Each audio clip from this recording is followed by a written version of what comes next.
I came to United States in 1967. I had gone to England to study medicine to do postgraduate training after I got my MBBS degree from the prestigious All India Institute of Medical Sciences. I left India at the age of 23, went to England, stayed there for a year. Didn't find the situation conducive to my getting the MRCP, which I had gone there to get. So I left England and came to US hoping that I will be able to get the education and postgraduate training that I so much wanted. India at that time, or AIMS at that time, was increasing the post graduation requirement for MD from 2 to 3 years after 1 year's house job. And there were students from our AIMS who had gone to England, did their MRCP in 1 year, came back as pool officers, and they used to teach us as to look, I got my MRCP and your MD is no better than MRCP. And they did it in 1 year. So that was the impetus for me to leave India for US. I was also the house physician to Professor K.L. Wig, who was the physician to Prime Minister Nehru. And I learned a lot, a very nice, good clinician, and he was a great man. Nice. I landed in Worcester, Massachusetts. I landed there on June 30th in a hospital, city hospital. There, there were all 10, 12 of us Indians who came there as house physicians, or at that time they used to call in this country residents. All of us were vegetarians, and we didn't have any food. My breakfast, lunch, dinner, every day was the same. No change. Meals over by 6 o'clock, and it was summer. So when we'll go out, just like in India, we friends will hold hands, hold by the I mean, you will do what you call hugging and go around the city, and people thought that we were gays. At that time, we did not know the meaning of the word gay. When we found out, we had to, of course, start stopping that. Not only that, what had happened was since we were vegetarians and there were no restaurants or anything around Indian restaurant for us to go to, and at that time we were getting only about $300 a month. No transportation, no means to go to any place. The nearest place we could go where we could go was Boston, and that too in a bus and go around. So those were the days when we had rough time, same meals, breakfast, lunch, and dinner. Uh,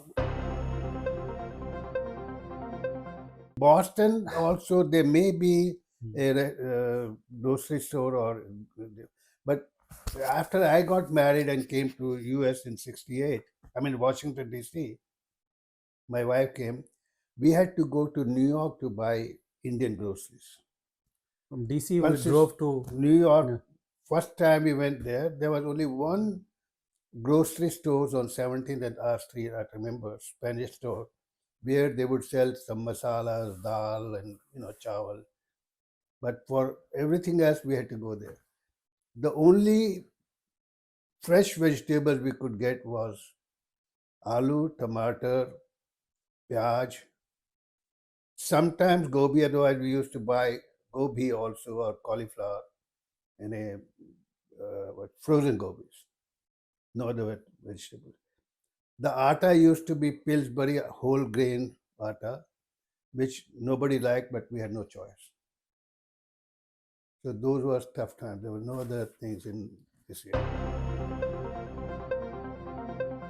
Did you get DC, I accepted? joined again residency at DC General Hospital.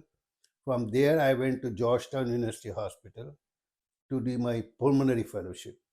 So I trained as pulmonary fellow with one of the most regarded and respected physicians, pulmonary physicians at that time in this country. And I was fortunate to have been uh, associated with him and did my fellowship with him. I come from Delhi, born and raised in Model Basti, Karol Bagh area, right next to Filmistan Cinema.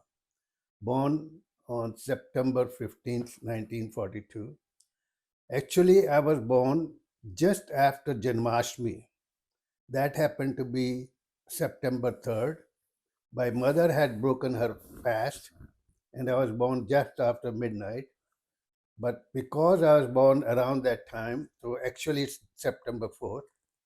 So my parents, instead of giving me the name Krishna, they called me Suresh. Suresh is Sur plus Is, which is gods of gods. So I am lucky enough to have three birthdays: September 3rd, Janmashtami, and September 15th. DC had grown tremendously now. Okay. At that time, there were segregated areas for African Americans and, of course, Americans. Downtown was vibrant, and this was the time soon after the murder of Martin Luther King Jr. in April, and 2 months later, Robert F. Kennedy, the presidential candidate, was murdered in California. So those were the times that there were a lot of riots and uprising in Washington, D.C. Stores were burnt, all Jewish shops were burnt, and you could see 7th and 14th Street Northwest burned to the ground. Is it? I also saw during those days military barracks right next to the Washington Monument and between that and Lincoln Memorial. That lasted for a few years. Military barracks. Military barracks. Wow. There was Vietnam War going on. I was a fellow at Georgetown. I used to live in an apartment right across from Key Bridge in Virginia.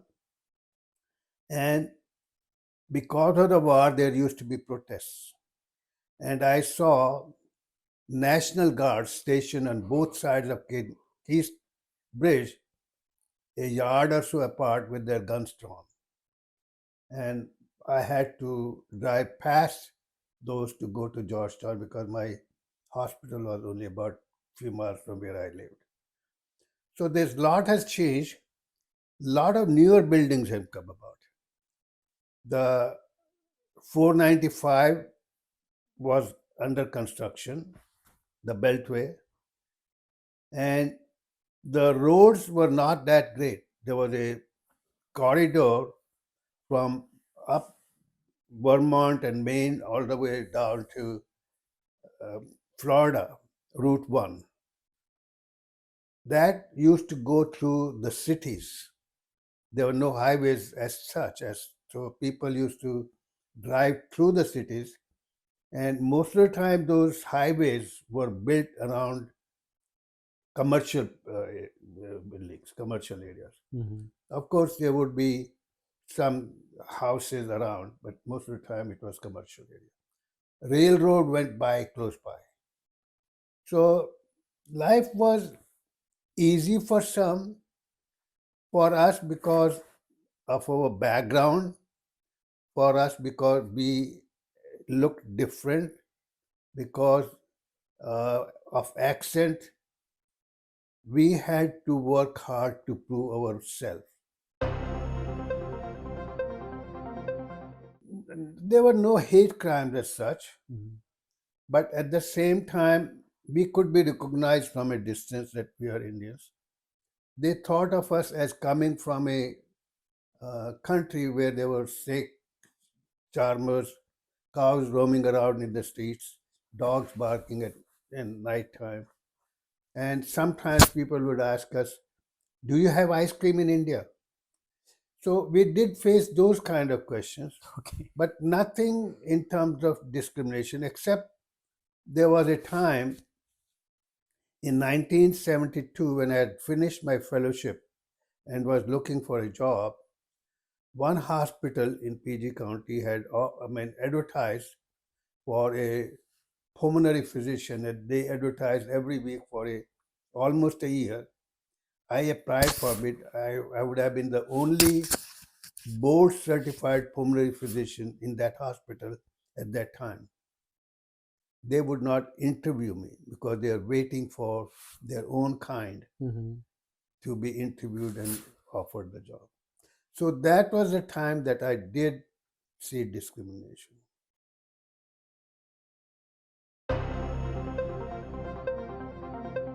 The That is Indian community, when I came in 1960s, remember, in DC. in DC, yes.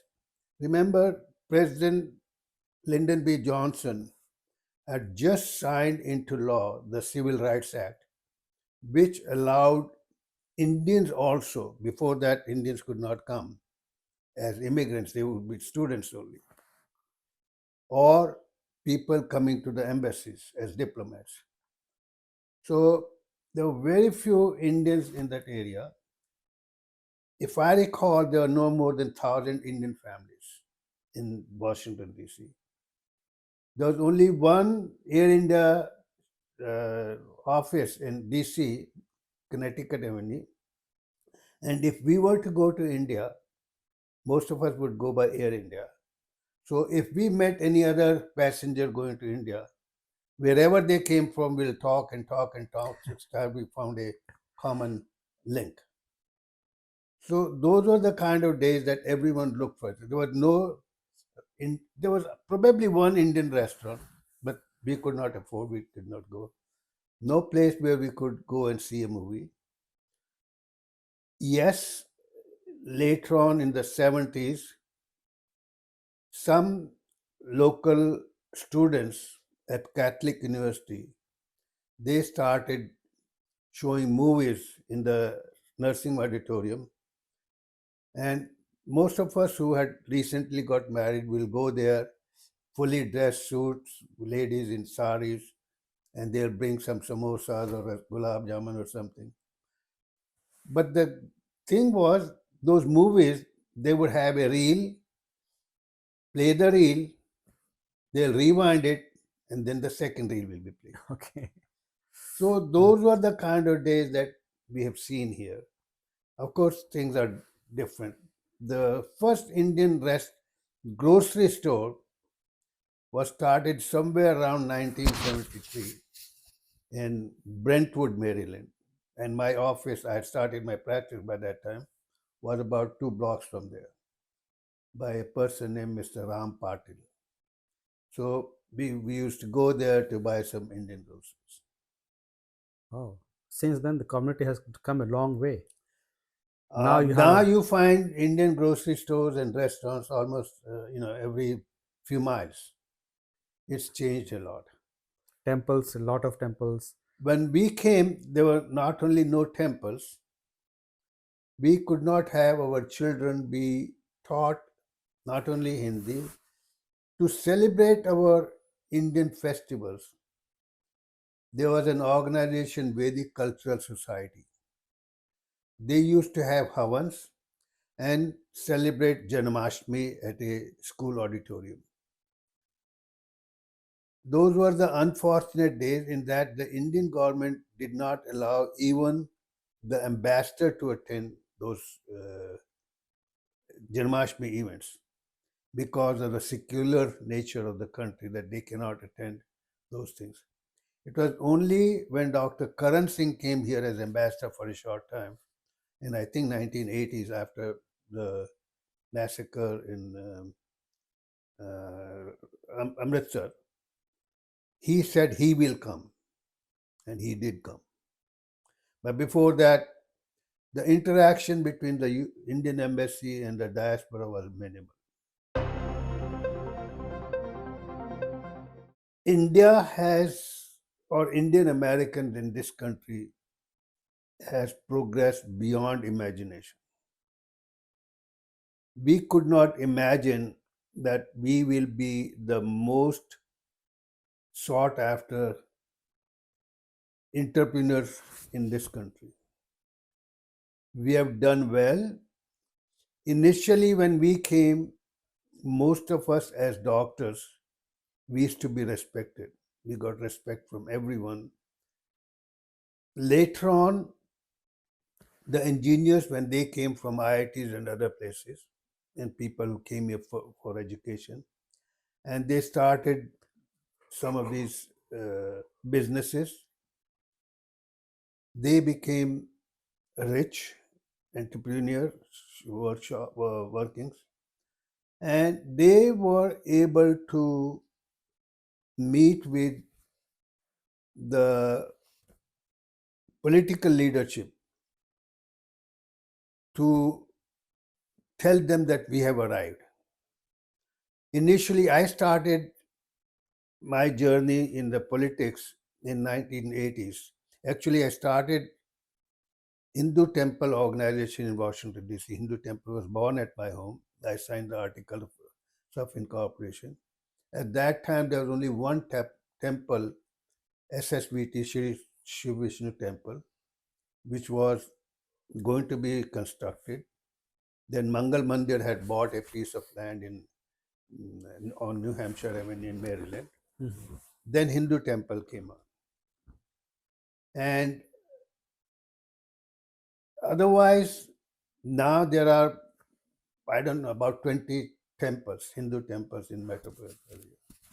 I have been privileged to have been the president of Durga Temple of Virginia, Fairfax Station, when it was inaugurated in 1991, 1990 actually, and then chairman when we had the Shikhar installation, and now also chairman when we have a large expansion project going on there. But there are 20 temples, and priests are also occupied, you can't believe. I think the newer generation which is coming, Mhm. they are coming up with some Indian background. They grew up in India, they know what's going on in India. But our children who did not get any education or they did not have the background of our country, they may, like my children, call themselves Hindus. And we were able to teach them or educate them about our culture and our history. But these days, because of the internet and media, they read in the newspapers, and unfortunately, the Washington Post, New York Times, they write negative things about India. So they are not convinced about what India is all about. My children were fortunate that we used to take them to India almost every year. But those children who have not gone from here, they don't know anything about India. And because of that reason, some of us are thinking of building centers of education. I'll show you a booklet. We are thinking of building a India Heritage Center in Washington, D.C. area, wherein we will have artifacts from India showcasing our history as to how rich our culture and history was, which was never taught to us. Hopefully, that will give them hope and they will think more about India in positive terms. Up until 3 years ago, we used to go to India almost every year. Almost we have gone to India 50 times during that time, taking our kids also. 3 years ago, unfortunately, I had some problem. I had back problem. I had surgery. After that, I have not been able to go back to India. But I'm hoping that I will. this December, my elder son is traveling there with his family. I might go with them if my condition, health allows me to do so. When I came here, I've been in Washington, D.C. for a reason. I had thought of taking several industries to India. I am probably the first Indian American and maybe the only Indian Americans who got a license for import of machinery in India under the then 1972 Import Export uh, scheme for returning NRIs. And I got that license and I set up a factory. It was for a crimping machine, polyester yarn in Bombay. And we imported the machinery from Germany. The income from that was 5,000 rupees a day during those days. And somehow, you know, I was going to get more machinery licenses. But being a licensed Raj, I had to face a lot of problems. I used to meet every minister or bureaucrat who will come from India, ministries, secretaries, asking them to change their policies so that we can invest in India. I'm sorry to say, even I used to meet Dr. Manmohan Singh, who used to come here as chief economic advisors every year to attend World Bank meetings, and no go. And not only that, the license did not mean much. For the license that I got, I was being offered by Modi's 10 lakh rupees cash at that time in 1973. So if you can imagine that the value of that piece of paper is that high, 10 lakh rupees at that time must be a lot of money. But there was no incentive for us to go back to India. Actually, I left India in 66. I had promised my father that I'll come back to India after getting my training. And I would have gone back there. 1970, my father unfortunately passed away suddenly. And I could not go back because I had to complete my MD post graduation. Mhm. If I had gone back to India at that time, I would have been 2 or 3 years behind my own classmates. So I stayed back here. Then I thought I'll earn some money, go back, and that's when I started about this business. And I applied one time for a 12 machine license to Government of India. And the license had been more or less approved till such time it went to the desk of then industry minister. And because of some pulls and push from Ambani's, we were denied that license. If you have seen the movie Guru, Mhm. that's, sort of some of it is our story also. In the groove. Because we were doing polyester. Then after that, my one of my younger brothers passed away suddenly, and we went there. I even bought two flats for myself to live there to practice medicine. I would have been the only pulmonary physician in whole of Bombay at that time. I applied for privileges at Bombay Hospital, and I was told that I cannot get privileges until such time I bring in Birla's recommendation. So I was denied that.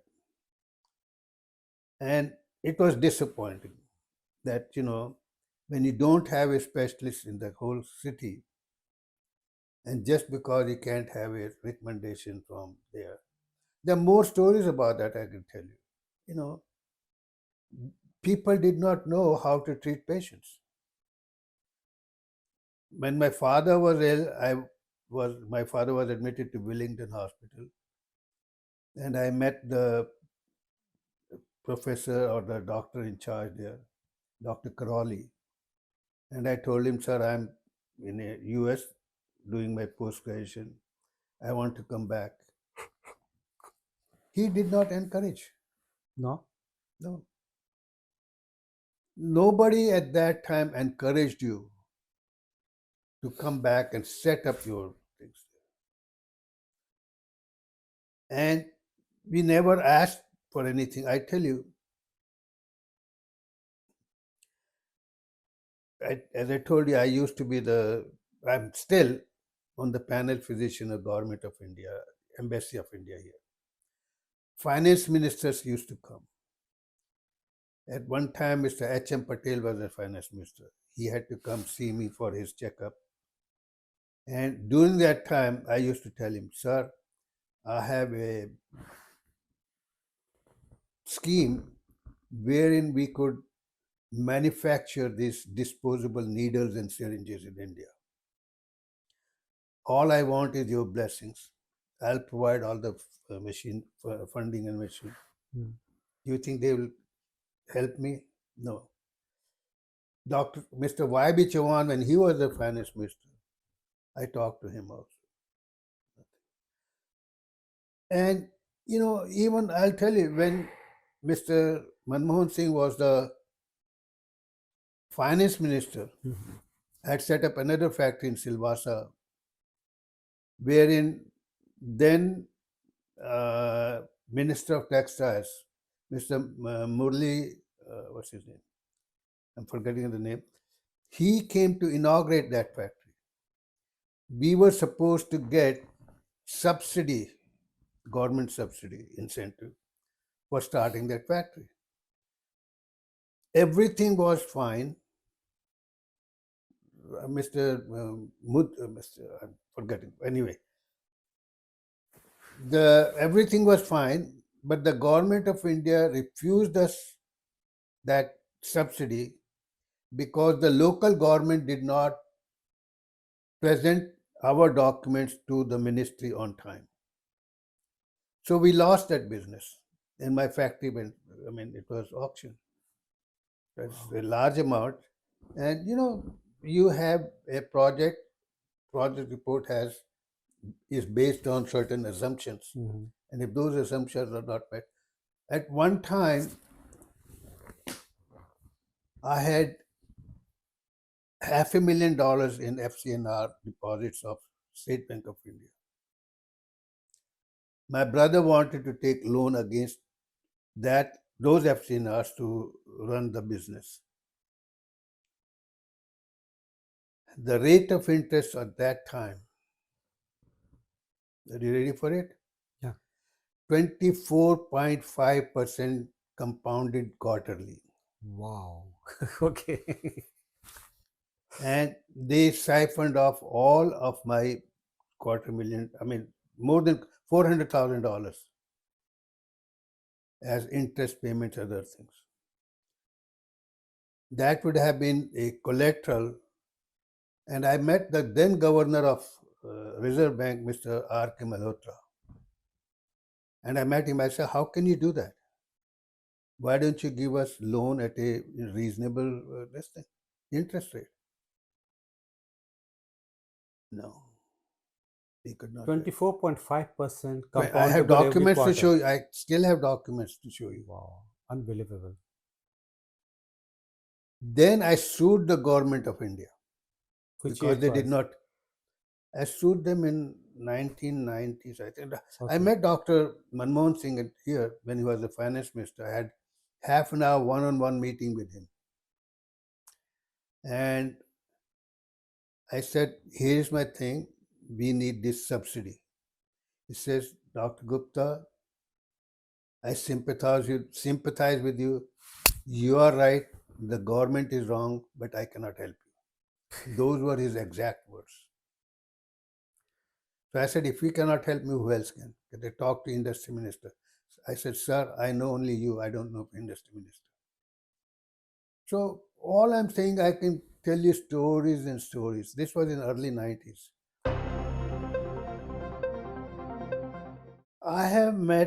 I was one of the reception committee person when Mr. Rajiv Gandhi came as a prime minister on a state visit.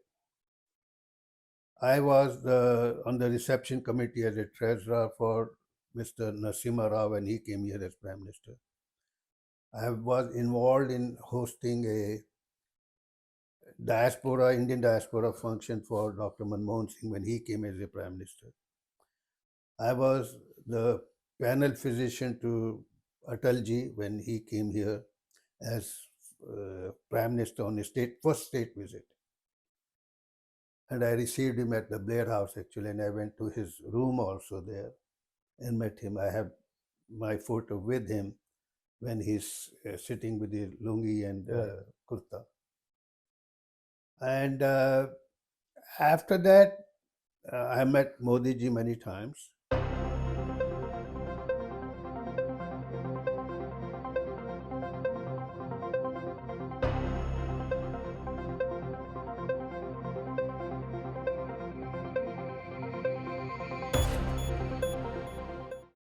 Atalji had met him when in 1970 he attended my sister's marriage, along with the then Deputy Prime Minister, Mr. Morarji Desai. They came in the Barat to attend my sister's marriage at Dharamshala. When 61? 1970. 1970. Wow. 1970. Mm-hmm. Then they all attended the reception, full cabinet, including Indira Gandhi, Saran Singh, Jagjeevan Ram, president, and all those people came to attend the reception at that time. And then I was, during the emergency, when Mr. Atal Bihari Vajpayee ji, he was released for medical grounds. He used to have back pain. And my own Jijaji, Mr. Kamarlalji Gupta, who was then MP of Jansangh, he was released on medical grounds because he used to have chest pain. So, because of my connections at AIMS, I said, I'll take you to AIMS. So, Kamarlalji Gupta, he picked me up in his car, Fiat, went to Ashok Road, picked up Atalji. We all went in his car to AIMS. I had Mr. Gupta ji be evaluated by the cardiologist, and Atalji went for his back physical therapy. And then when Atalji came here as foreign minister with Mr. Morarji Desai as prime minister during the official visit, I met him at the embassy. So I first met Modi ji when he was nobody actually. He used to visit US. One time he was visiting my friend here in Maryland, and we had lunch together, 5 or 6 people. Who was your friend then? Dr. Shardanan, BHP. He was a president of local BHP here. So we had lunch together, and I found him to be incredible person, impressive. But he had no portfolio at that time. And I was impressed and never thought that he would become the prime minister one day. See, those days they used to come, stay with local Indian Americans because foreign exchange was still short. This is, I'm talking about late 1990s. They'll stay and go around promoting VHP in a sense, especially Mr. Lal Krishnji Advani and L.K. Advani, Mr. God bless his soul. He had come here as Deputy Prime Minister, and then we hosted him at Durga Temple. That was a very nice affair. I hosted Mrs. Sushma Swaraj when she was the Foreign Minister. Information Minister. Information Minister. Okay. Along with then Industry Minister, there was one who came to my home, this very home, and I had done a reception for them at my home. I had done receptions for other dignitaries from India. And of course, I have been involved in local politics. All senators, governors, county executives, they all have been here to my place, state US senators. Because in 1980s, I thought of getting involved in local politics. I'm proud to say that I'm the first Indian American ever elected to the post of president of Prince George's County Medical Society in 1991. Mm-hmm. At that time, I had gone to India, and uh, Deepak Bora, you heard of him? Mm-hmm. Journalist. Journalist. He was with Doordarshan. Right. He interviewed me on Doordarshan for half an hour, live program showed all over India, because I was the first Indian American. Then I was the first Indian American appointed to the Board of Physicians, Maryland Board of Physicians, as chairman of licensing board, giving license to 28,000 or so physicians in the state of Maryland. That was against. Why can't we Indian Americans living abroad raise enough money to undo the effects of the sanctions so that they cannot come after us? At that time, Indian government was getting about $3 billion or so in relief or some grants, not relief, grants. He asked me to talk to the then State Bank of India manager, Mr. Om P. Bhatt. And we talked to him. He said, we will give interest-free loans to Government of India. They started, I don't know if you know it or not, Indian government started Resurgent India bonds. Right. At a rate of 7.75%, which was more than the going rate. But they raised $9 billion, undoing the effects of the sanctions. That's when Atalji realized that we NRIs are a bank to be depended on. And that's only after that they started this Pravasi Bharatiya Divas. If you remember? Right. Atalji started. Atalji started this Bharatiya Pravasi Divas, and that was to be the day recognizing the day Mahatma Gandhi ji came back from South Africa. So there are a lot of stories like that which I can enumerate and tell you. In India, and Indians have come a long way. Now we have started. There was a time when we used to meet our governors and elected officials, local, and be happy to have our pictures taken with them. Now, when we raise funds, we tell them this is what we demand, this is who we are, we have arrived, we need to be recognized. And they listen to us, sometimes they don't. And one of the reasons is that we Indian Americans are divided, we are not united.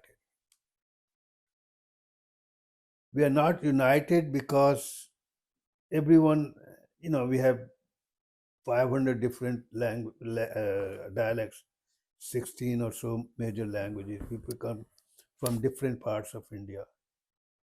And we fight amongst ourselves. We are not passionate about India, that we have to promote our Indianness. That is lacking.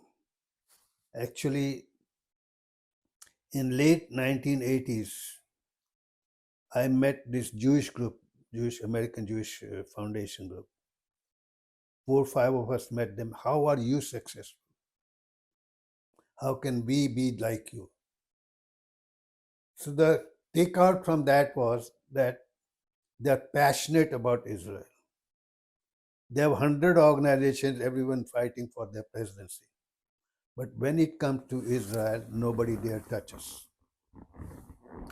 We would go after that person. We will wine them, dine them, take them to Israel, and make sure that they know our point of view because of the Holocaust. So they use that as a leverage. We don't have anything like that. Because of that, in 1995, I started hosting Diwali Mela in this DMV area. First Diwali Mela in 1995, we had almost 5,000 people attended it. Never done before in this area. And that was the time we thought we'll unite our community. I put an ad there, unity in diversity. But where is that unity now? We don't mind to have, actually, we had a meeting last year with a group, all Hindu centered. I'm a die-hard Hindu. I'll do anything for my Hindu culture, heritage. But we are not united. We have our own organization, we have our own things. I say, have your own organization, but let us at the same time support each other in their activities. When somebody is doing some function, we may not support them financially, but we support them, we are with you. That's when these people will know that we are together, we cannot be taken for granted. Basically, what it is, and I'm a proud Hindu and proud Indian. I have a badge that I used to give. We were proud to be an Indian with Indian flag. And I had given that lapel pin to Prime Minister Atalji, Prime Minister Modi, and all the ministers who come here. Whenever I meet them, I distribute them. Now, they are not just proud Indians, but proud Indian Americans. We have to get involved in the activities of Indo US relations, promote them, and make sure that India is not taken for granted and is respected the kind of respect that we deserve. And we will get it. Sooner or later, we'll get it. Wonderful. That's great. Thank Thank you you. so much. Thanks Thank a you. lot for this Thank wonderful you. interview.